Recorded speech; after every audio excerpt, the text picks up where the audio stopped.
സുപ്രധാന സർക്കാർ കെട്ടിടങ്ങൾക്കും ഊർജ്ജ നിലയങ്ങൾക്കും കേടുപാടുകൾ സംഭവിച്ചു.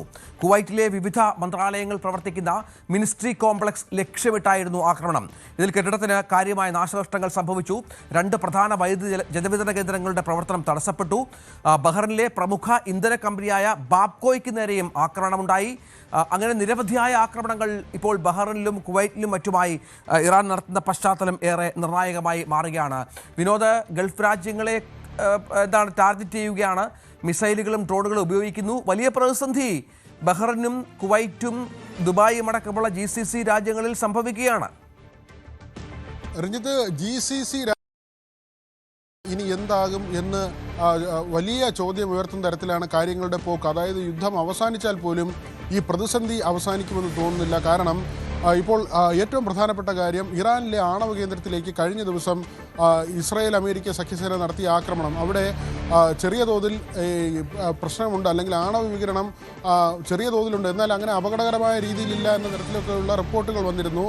എന്നാൽ അങ്ങനെ വലിയ ആക്രമണം ഉണ്ടായാൽ അത് ബാധിക്കാൻ പോകുന്നത് ഇറാനെ മാത്രമല്ല, ടെഹ്റാനിലേക്ക് അതിന് മുൻപ് തന്നെ ഈ പെർഷ്യൻ കടലിടുക്കിൻ്റെ ഒരു വശത്ത് ഇറാനും മറുവശത്തായി കുവൈറ്റ്, ഖത്തർ പോലുള്ള രാജ്യങ്ങൾ, ബഹ്റൈൻ പോലുള്ള രാജ്യങ്ങളുണ്ട്. ഏറ്റവും ആദ്യം ബാധിക്കുന്ന രാജ്യങ്ങൾ ഇവയായിരിക്കും.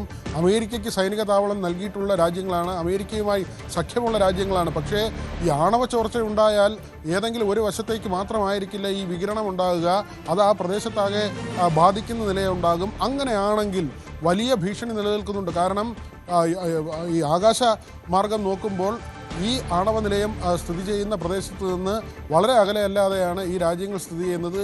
ഇറാൻ്റെ മുഴുവൻ മേഖലയിലും അത് വ്യാപിക്കുന്നതിന് മുൻപ് തന്നെ സമീപ രാജ്യങ്ങളിലേക്ക് ആണവ വികിരണം ഉണ്ടാകും. അതുണ്ടാക്കുന്ന പ്രത്യാഘാതം ചെറുതായിരിക്കില്ല. അതുകൊണ്ട് തന്നെയാണ് ഗൾഫിൻ്റെ ഒരു നാശത്തിലേക്ക് ഈ കാര്യങ്ങൾ പോകുന്ന നിലയുണ്ടാകും. അവിടെ അമേരിക്കയും ഇസ്രയേലും കൈകഴുകി പോകാനുള്ള എല്ലാ സാധ്യതകളും ഈ നയതന്ത്ര വിദഗ്ധർ അല്ലെങ്കിൽ വിദേശകാര്യ വിദഗ്ധർ ചൂണ്ടിക്കാണിക്കുന്ന ഒരു കാര്യം അതാണ്.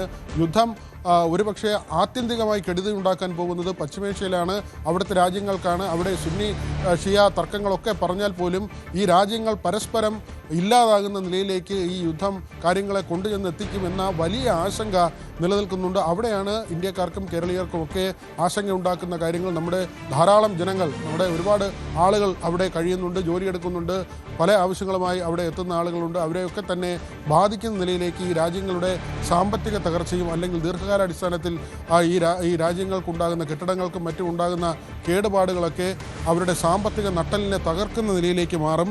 ഇപ്പോൾ തന്നെ ബഹ്റൈനിലെ പ്രമുഖ ഇന്ധന